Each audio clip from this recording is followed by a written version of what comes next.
Okay, so first of all, I have a folder here with 3 text files in it. And in each of these text files, the first column is the same, but the second column is different. And I want to combine these text files together. So I'll go to Excel and Data, Get Data from File, and then from Folder.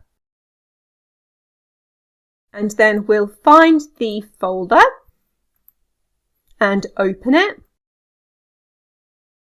And these are the 3 text files. We'll then go to Combine and Transform Data.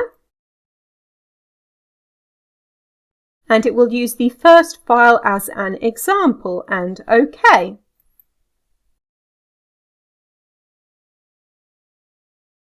And now in Power Query, in the first column, we have the names of the text files. In the second column, we have the dates. And in the third column, because it's using the first text file as an example, it's searching for this column heading here. But the other text files do not have this column heading, so we just end up with lots of null values down here, and the numbers from the other text files aren't included.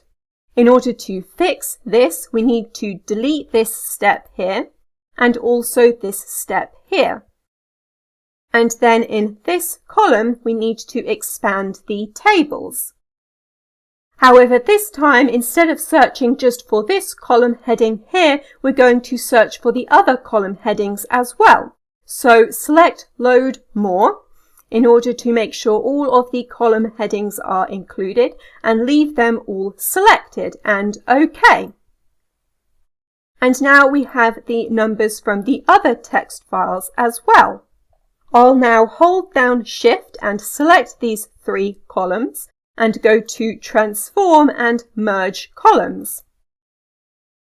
We'll leave the separator as None, as in every case we're combining a number with 2 null values, so we'll just end up with the number, and OK.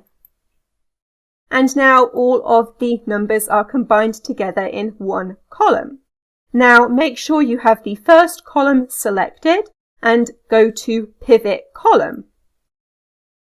Change the Values column to the merged column that we just made, and in Advanced Options change it to Don't Aggregate, as we'll end up with one number in each cell, so we don't need to combine the values together, and OK.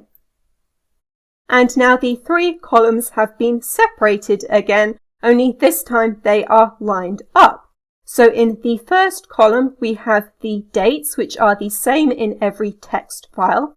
And then in the other columns we have the numbers from the second column in each of the text files. So this column here contains the numbers from the first text file, and this one here contains the numbers from the second text file, and then this one here contains the numbers from the third text file. And now we will go to Home and Close and Load To. And we will load it to the existing worksheet, and OK. And now we have a table which contains the numbers from all of the text files. OK, so in this video I have shown you how to combine text files together using Power Query in Excel, and that is everything.